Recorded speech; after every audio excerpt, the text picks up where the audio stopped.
During dinner at a restaurant, my mother-in-law made a deeply hurtful remark, suggesting that I didn't belong simply because I wasn't related by blood. Her words stung, making me feel undervalued, and I had the sudden urge to leave.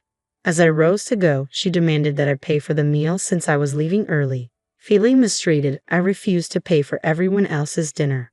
My name is Samantha, and I work in an office.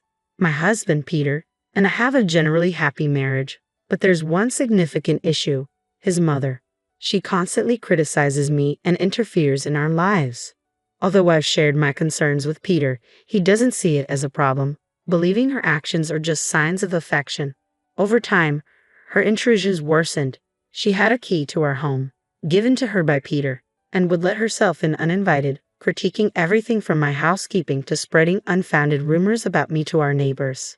I begged Peter to consider moving, but he was too preoccupied with work to address the situation. Then came a turning point. Peter received a significant promotion and a raise after completing a major project. I saw this as a chance for a fresh start and suggested we think about starting a family now that we were financially stable. I hoped this would make him realize the negative impact his mother was having on our lives and see the need for change. However, Peter had a different perspective. He believed that if we were going to start a family, we should live in a more child-friendly town with good daycare options and parks, unlike our current neighborhood. After some discussion, Peter finally agreed to move, and I was thrilled. But my joy was short-lived. The very next day, my mother-in-law showed up unannounced, as usual. I braced myself for her typical criticisms, but she was surprisingly pleasant. She came to celebrate Peter's recent success and invited us to dinner at a fancy restaurant known for its exceptional food and service. "It's posh, and everyone raves about it," she said, inviting me to join her. "That sounds nice," I replied, keeping my tone polite despite my lingering frustration with her. "Clear your schedule. I really want you to come," she insisted, ignoring my attempts to decline. "Don't say no. We want you there," she added firmly, leaving me no choice. After she left, smirking, I felt something was off. She had excluded me from events before, but now she was adamant about including me. Later, I discussed it with Peter, who revealed that his mother had already arranged for us all to attend together, specifically choosing this restaurant to celebrate as a family. This sudden shift in her behavior left me conflicted. Peter was excited about the dinner. "Don't you feel the same, Samantha?" he asked. But I couldn't share his enthusiasm. "Sorry, but I'm not excited. I'm worried about how much it's going to cost at such an expensive restaurant," I admitted, my unease growing with each passing moment. "I don't want to go. Just tell them I have something urgent and enjoy yourself," I told Peter, feeling a growing sense of unease about the dinner. "Why are you being so negative?" he asked, clearly frustrated. "It's not just us. My brothers and their wives are coming too. It would look bad if you weren't there with the whole family." I could see how excited he was about dining at such a fancy venue for the first time, but I felt trapped. My reluctance was brushed aside, and it seemed like my husband was more aligned with his mother's perspective than mine. Feeling unsupported and desperate, I took a drastic step. I ordered a voice recorder online, suspecting that the harassment from my mother-in-law wouldn't end at this celebration. I planned to discreetly record her behavior, hoping it would finally make Peter understand what I had been enduring. If he continued to dismiss my concerns, I even considered divorce. Oddly, preparing for that possibility brought me a slight sense of relief. As the day of the dinner approached, I felt somber and filled with apprehension. I hardly knew Peter's brothers, having only met them briefly at our wedding, and my interactions with their wives were limited to basic pleasantries. When we arrived at the restaurant, we were escorted to a private room. Inside, my mother-in-law, Peter's brothers, and their wives were already seated. Peter glanced around, perplexed. "Did the waiter get the seating wrong?" he asked, noticing there was no seat for me. "I'll go ask. Everyone please start without me." He stepped out of the room to speak with the staff. As soon as he was gone, my mother-in-law stood up, her expression cold and stern. "There's no seat for you," she said, her tone biting. "Why would I invite a stranger who just married my son to a family celebration?" Her words stung, but before I could respond, she continued. "You have a choice. Prove you really want to be part of this family, or leave and never come back. Decide now." I didn't hesitate. "I'm leaving," I said firmly, rising from the table without a second glance. "I'm leaving," I stated firmly, without a moment's hesitation. My mother-in-law looked startled, as if she had expected me to beg for her acceptance instead. Listen to me carefully, she continued, undeterred by my response. If you pay the entire bill for everyone here, I'll acknowledge you as Peter's wife. I understand you must feel frustrated being treated like an outsider. So pay up and become part of the family. I already told you, I'm leaving. Why should I cover the expenses for someone else's family gathering? I retorted, turning to go. She slammed her hand on the table and raised her voice. Can't you see I'm offering you a chance to be part of the family? Are you really okay with remaining a stranger? Pay up. No, I replied calmly. I'm perfectly fine being seen as a stranger. And since I'm not family, I won't be paying for your meal. Goodbye, mother-in-law. With finality, I turned and walked out of the room. She tried to follow, but by the time she reached the doorway, I was already gone, leaving the confrontation and the oppressive dinner behind me.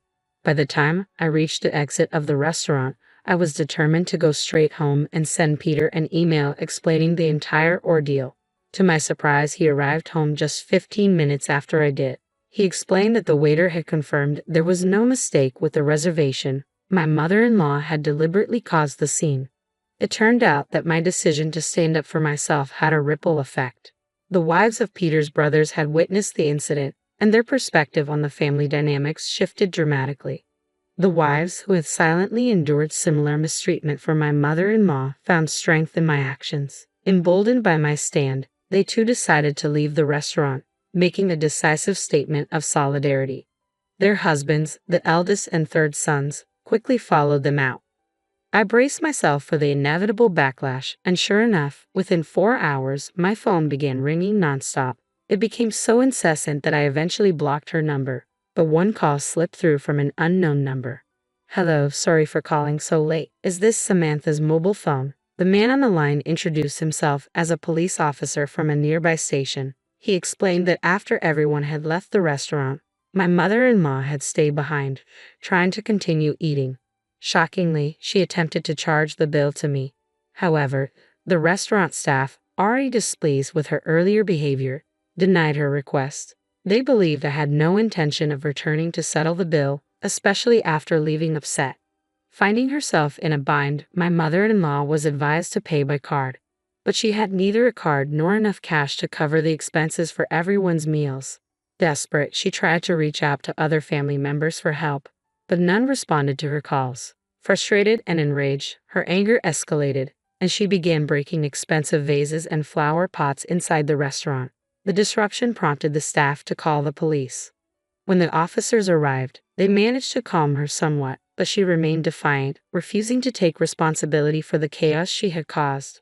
With the restaurant yet to be compensated, the staff requested the police to escort her home. Feeling the sense of duty, despite having ignored the earlier calls, my husband and I reluctantly returned to the restaurant to address the situation. Upon arrival, we found the police still attempting to pacify my mother-in-law. The moment she saw me, she glared and shouted, "You're useless. This mess happened because you didn't pay the bill. Isn't it only natural to help your mother? Pay up now." Her nearly threatening tone, especially in front of law enforcement, took me aback. The officers had made it clear that if no one took responsibility, they would have to either escort her to a family member's home or arrest her for attempting to leave without paying the bill. Exasperated and determined to end the drama, I responded firmly, "Please take her away. Arrest her or do whatever you need to do. But make her take responsibility." My mother-in-law looked stunned by my assertiveness. "How could you say something so heartless? I can't believe it. Just pay the bill. It's bad luck to have a family member arrested," she pleaded. But my resolve was unshaken. "I don't care. I'm not family, and I don't want to be associated with someone who's acting irrationally and causing a disturbance," I replied. With that, I turned to leave the restaurant, determined to let the police handle the situation. All I wanted was to distance myself from the chaos and ensure my mother-in-law faced the consequences of her actions. Just as I was about to walk out, my husband, who had been silent until now, suddenly spoke up. "I understand what happened was awful for Samantha, but is it really serious enough to warrant an arrest?" he asked, coming to his mother's defense. "You're missing the point," I shot back. "She's in trouble with the police because she tried to leave without paying and caused a scene. It has nothing to do with me. Or are you suggesting I should be responsible for paying for 7 people's meals when I didn't even eat?"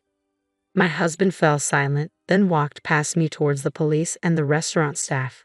Anticipating his next move, I called out, "If you're going to pay for her meal and compensate them, we're getting divorced. Think about that." He didn't respond to my ultimatum. Instead, he quietly took out his wallet. Feeling hurt and betrayed, I left the restaurant, walking back home alone. Once home, I began packing my essential belongings, my decision to leave solidifying with every item I placed in my bag. Just before midnight, my husband returned. "Mom's not getting arrested," he sighed, clearly exhausted. She was in the wrong, but the restaurant said they'd forgive her if I compensated them and promised she wouldn't come back. I didn't have enough money, so I called my brothers to help. "I'm so tired," he went on, recounting the night's events, his frustration growing as he noticed my silence. Finally, he saw the packed bags. "What's with these bags?" he asked, confusion evident on his face. "I'm getting ready to leave," I replied, my voice steady. "We're getting divorced." His face fell as the weight of my words hit him, and I knew the rift his actions had caused was too deep to repair.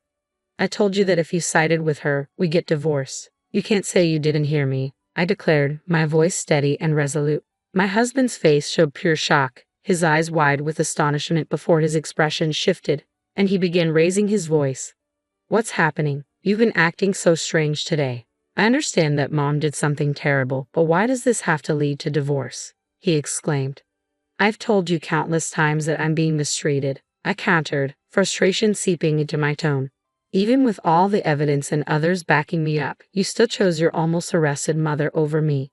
Isn't it reasonable that I want to divorce someone who behaves like that? I've had enough." He continued to protest, but I barely listened. My mind was already focused on leaving the house and taking the necessary steps for a divorce. The very next morning, I went straight to get the divorce papers. When I handed them over to my husband, he made a dramatic show, lamenting how he didn't want a divorce. However, the moment I mentioned involving a lawyer, his reluctance disappeared, and he signed the papers. I sent them off immediately, marking the official end of our marriage. Finally, I felt a profound sense of freedom, reclaiming my independence. Soon after, my now ex-husband moved out and went to live with his parents. It turned out he had relied heavily on me for household chores, and without me, he struggled to manage on his own. The apartment quickly fell into disarray, and disliking the mess, he ended the lease and returned to his parents' home. A similar fate befell his eldest and third brothers. On the day my husband called them to help with the financial compensation at the restaurant, both encountered conflicts with their wives. Their wives had refused to pay for a debacle caused entirely by their mother-in-law.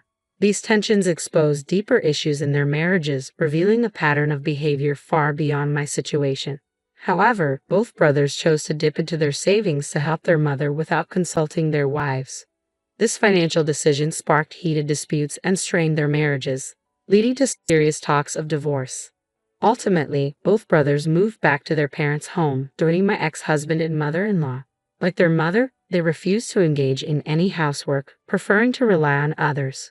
The entire family dynamic became the talk of the neighborhood, fueling endless gossip. Neighbors whispered about how the wives had allegedly abandoned their husbands, but in truth, they were simply standing up for themselves against a toxic family environment. In the end, my mother-in-law and her 3 sons, reluctant to grow up and take responsibility, found themselves all living together again, trapped by the very behaviors that had driven their families apart. The 3 brothers, in response, received staunch support from their mother, who blamed all the family strife on their wives. My ex-husband, hearing about this, nodded smugly, convinced that divorcing me had been the right decision. Despite the swirling rumors, my relationship with the neighbors remained strong. They knew all too well about my mother-in-law's difficult personality and kept a respectful distance from her, occasionally sharing quiet laughs about her antics. Over time, my mother-in-law developed a notorious reputation in the neighborhood as a parent who had failed to properly raise her sons. My ex-husbands were labeled as mama's boys, criticized for siding with their mother instead of supporting their wives. Despite their attempts to reach out to me, I took decisive steps to start anew. I changed all my contact details and moved to a new house, ensuring they couldn't find me, securing my peace and beginning a fresh chapter far from the turmoil of the past. Since cutting ties with my mother-in-law and her side of the family, my life has transformed remarkably for the better. The relief of no longer having to deal with the constant stress and drama she caused is immense. Even more, the opportunity to form new friendships has greatly enriched my life. During the turbulent time of my divorce, I found unexpected camaraderie with the ex-wives of my former husband's brothers. Our shared experiences with my mother-in-law brought us together, and we've since grown close. Now, we frequently meet up for meals and enjoy weekend shopping trips. Ironically, I find myself grateful to my ex-husband for one thing, introducing me to these incredible women who have become dear friends. In just 3 days, we're planning to explore a new cafe in town. It's refreshing to engage in activities that bring us joy, free from the toxic relationships of the past. This newfound freedom is incredibly liberating. I'm now living the life I've always wanted, surrounded by friends who uplift and support me. Reflecting on how different my life would have been without these friendships, I realize how much they've filled a void I hadn't even recognized. For that, I am profoundly grateful. I cherish these bonds deeply and hope they last a lifetime, as they have truly changed my perspective on what it means to have support.